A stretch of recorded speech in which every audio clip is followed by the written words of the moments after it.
Welcome back to my YouTube channel and your host cum दोस्त चेष्टा कपूर। तो friends, आज से हम स्टार्ट करने जा रहे हैं हमारी 12th क्लास की इंडियन इकोनॉमी, जिसका पहला चैप्टर है Indian economy on the eve of independence. तो फ्रेंड्स, इसमें हम मोस्टली ये पढ़ेंगे कि जो हमारी इंडियन इकोनॉमी थी वो इंडिपेंडेंस के टाइम या उससे पहले कैसी थी, यानी जब हमारी कंट्री पे ब्रिटिशर्स का रूल था तब हमारी जो इकोनॉमी थी उसकी क्या सिचुएशन थी, क्या उसका स्टेटस था, किस तरह से हमारी GDP and national income and all थे। तो फ्रेंड्स, इस चैप्टर में हम वो पढ़ेंगे। और इस चैप्टर को स्टार्ट करने से पहले अगर आपने अभी तक मेरे इस चैनल को सब्सक्राइब नहीं किया है then do it right now. और तो चलिए फ्रेंड्स, अब हम फटाफट हमारा चैप्टर स्टार्ट करते हैं। सबसे पहले, prior to British rule Indian economy was a vibrant and prosperous economy, but the advent of the British rule mark the beginning of a systematic exploitation of the Indian economy. लेकिन जब Britishers India में आए, उन्होंने हम पे राज करना शुरू कर दिया, तब उन्होंने हमारी इंडियन इकोनॉमी को सिस्टमैटिकली एक्सप्लॉयट कर दिया, सिस्टम वाइज डिस्ट्रॉय कर दिया। कैसे? सबसे पहले फीचर्स क्या थे इंडियन इकोनॉमी के on the eve of independence, यानी इंडिपेंडेंस से पहले हमारी इकोनॉमी कैसी थी। First is stagnant economy. मैंने बताया स्टेगनेंट का मतलब क्या होता है, एक स्लो इकोनॉमी, यहाँ जहाँ पे जीडीपी का जो ग्रोथ है वो बहुत स्लो है। तो on the eve of independence मैंने कुछ शॉर्ट में लिखे हुए हैं वर्ड्स, तो वो मैं आपको बताती जाऊंगी जब जब हम उन्हें पढ़ेंगे। So it means independence. On the eve of independence Indian economy was completely a stagnant economy. पूरी तरह से स्टेगनेंट इकोनॉमी थी। A stagnant economy is that economy which shows little or no growth in income. Stagnant economy का मतलब क्या होता है, वो इकोनॉमी जो कि बिल्कुल नामात्र या थोड़ी सी ग्रोथ दिखाए, बिल्कुल थोड़ी सी। That time standard of living of people was miserably low. Miserably यानी कि बहुत ही भयंकर रूप से, बहुत ही भयानक रूप से। तो उस टाइम जो इंडिया के लोगों का रहने का तरीका था, स्टैंडर्ड ऑफ लिविंग यानी कि रहने का तरीका, लाइक अब जहाँ पे आप अगर एक पॉश एरिया में रहते हो, एसी वगैरह है आपके घर में, so we can say that standard of living लोगों का उधर अच्छा है। और अगर आप लाइक स्लम एरिया में लोग होते हैं तो उनका जो स्टैंडर्ड ऑफ लिविंग है वो बहुत ही लो है। तो उस टाइम जो इंडिया के लोगों का रहन सहन था, स्टैंडर्ड ऑफ लिविंग था, वो बहुत ही लो था। Epidemics and famines were a recurring phenomenon. Epidemics और फेमाइंस, फेमाइंस होते हैं शॉर्टेज ऑफ फूड, अकाल पड़ जाना, मंदी काल आ जाना, तो ये सब उस टाइम पे बार बार होता था। रिक्यूरिंग फिनोमिनन, फिनोमिनन होता है प्रोसेस, तो उस टाइम पे ये एक रेगुलर प्रोसेस था कि फेमाइंस आते जाते रहते थे।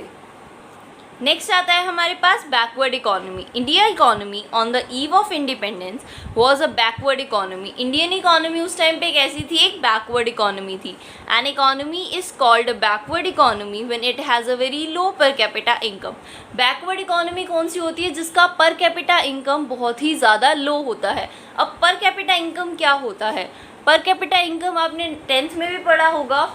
पर कैपिटा इनकम का मतलब होता है कि पर पर्सन, एवरेज पर पर्सन जो है एक कंट्री में वो कितना कमाता है, यानी कि total income of the country upon, यानी कि जब हम उसको टोटल पॉपुलेशन से डिवाइड करते हैं तो हमारे पास क्या आएगा कि एक पर्सन एवरेजली कितना कमा रहा है, और उसे हम कहते हैं पर कैपिटा इनकम। फ्रेंड्स, पर capita income means total income of the country divided by total population. वो हमें ये बताएगी कि एक एवरेज पर्सन एक कंट्री में कितना कमा लेता है। और आगे बढ़ते हैं, when it has a low per capita income in 1947 to 48 the per capita income in India was just rupees 230। यानी कि 47 to 48 ये कौन सा टाइम पीरियड है, जब हमारा देश आज़ाद हुआ था, जस्ट आज़ाद ही हुआ था 47 to 48 में। तो उस टाइम जो पर कैपिटा इनकम यानी कि एवरेज पर्सन इंडिया में कितना कमाता था, जस्ट रुपीज़ 230, यानी कि सिर्फ 230 रुपीज़ ही एक पर्सन कमा पाता था एक दिन का। तो इंडियन इकोनॉमी उस टाइम पे बहुत ज़्यादा बैकवर्ड इकोनॉमी, पिछड़ी हुई इकोनॉमी थी। Next, dominance of agriculture. अब फ्रेंड्स, हम सभी को पता है कि उस टाइम पे जो हमारी इकोनॉमी थी उसमें बहुत ज़्यादा पीपल एग्रीकल्चर पे डिपेंड थे। बहुत ज़्यादा हमारी जो पॉपुलेशन थी वो प्राइमरी सेक्टर में एंगेज थी। तो डोमिनेंस होता है प्रभाव, यानी कि ज़्यादातर जो प्रभाव था वो एग्रीकल्चर का था।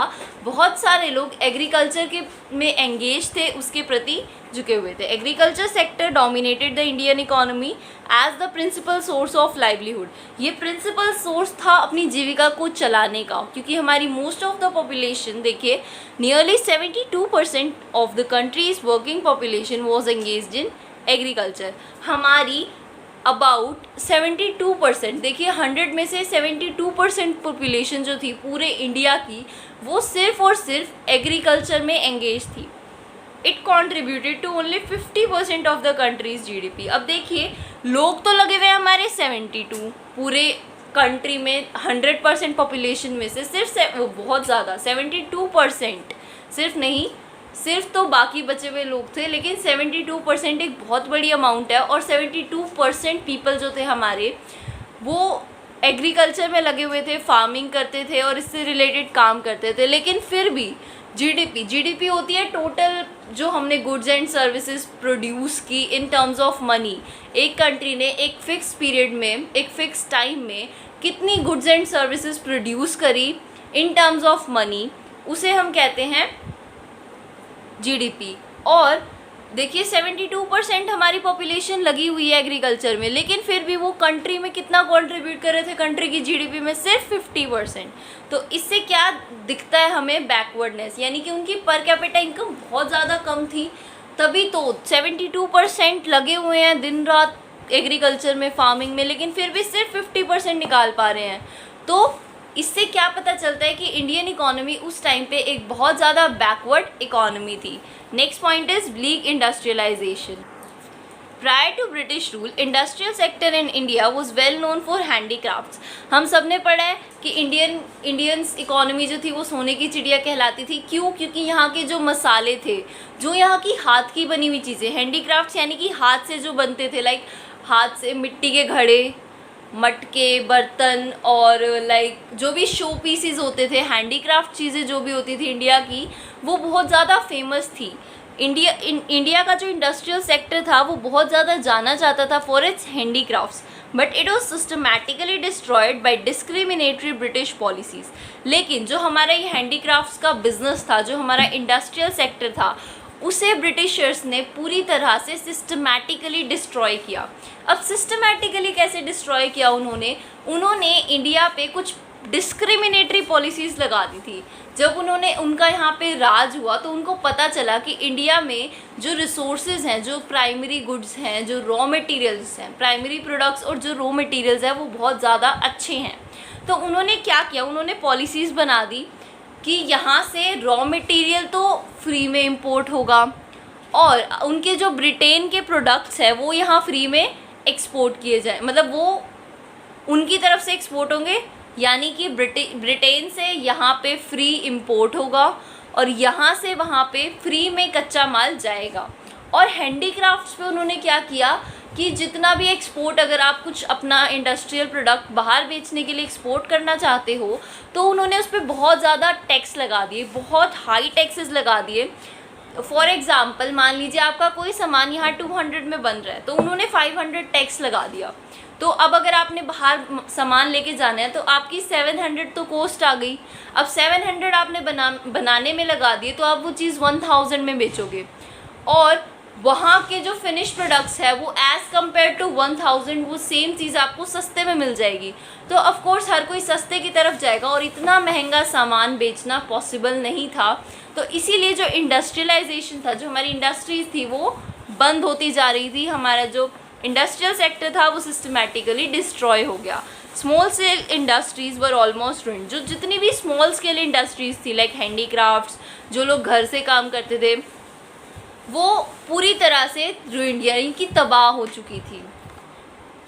And we were dependent upon the imports from Britain. और अब जब वो हमारा कच्चा माल लेके जा रहे थे और उनका सामान यहाँ फ्री में आ रहा था तो यहाँ पे इंडस्ट्रियलाइजेशन तो ख़त्म होता जा रहा था और हम पूरी तरह से इम्पोर्ट्स पे डिपेंड हो गए थे, यानी कि जो ब्रिटेन से प्रोडक्ट आता था हम उस पर ही डिपेंडेंट थे। अब यहाँ पे एक पॉइंट गिवन है बुक्स में, वो क्या है, कुछ नोटेबल इकोनॉमिस्ट्स का नाम है। उस टाइम पे ज़्यादा इकोनॉमिस्ट नहीं थे फ्रॉम इंडिया तो स्पेशली, तो कुछ इकोनॉमिस्ट्स हैं जिन्होंने इंडिया की पर कैपिटा इनकम को मेजर किया था। यानी उस टाइम पे जब ज़्यादा पढ़ नहीं पाते थे लोग ड्यू टू कि ब्रिटिशर्स का रूल था, तो वो आगे बढ़ने नहीं देते थे इंडियंस को, तो उस टाइम पे कुछ इकोनॉमिस्ट थे जिन्होंने इंडिया की पर कैपिटा इनकम को एस्टिमेट किया था। वो कौन कौन थे? Dadabhai Naoroji, William Digby, Findlay Shirras, VKRV Rao, RC Desai. तो फर्स्ट हाफ 20th सेंचुरी के फर्स्ट हाफ में उन्होंने क्या मेजर किया कि जो ग्रोथ रेट है नेशनल इनकम और पर कैपिटा इनकम का, वो 2% और 0.5% से भी कम है। नेशनल इनकम यानी कि टोटल इनकम, जो पूरी कंट्री की टोटल इनकम है। लाइक अगर अंबानी एक अलग इनकम कमा रहा है, एक चाय वाला इंडिया में कुछ अलग इनकम कमा रहा है, एक शॉपकीपर अलग इनकम, तो उन सब की जो टोटल इनकम है उसे हम कहते हैं नेशनल इनकम। और जब हम नेशनल इनकम को टोटल पॉपुलेशन से डिवाइड कर देंगे, सो दैट इज़ कॉल्ड और पर कैपिटा इनकम।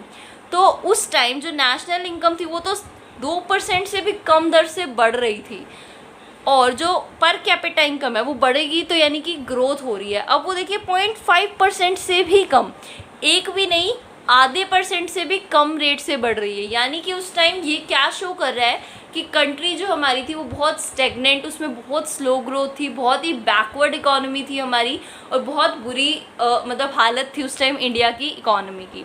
अब हम आगे बढ़ते हैं। Next point is heavily dependence on imports. अभी मैंने बताया कि हमारे इंडस्ट्रीज़ तो तबाह हो गई, अब हम पूरी तरह से इम्पोर्ट्स पे डिपेंड थे, उस सामान पे डिपेंड थे जो ब्रिटेन से आता था।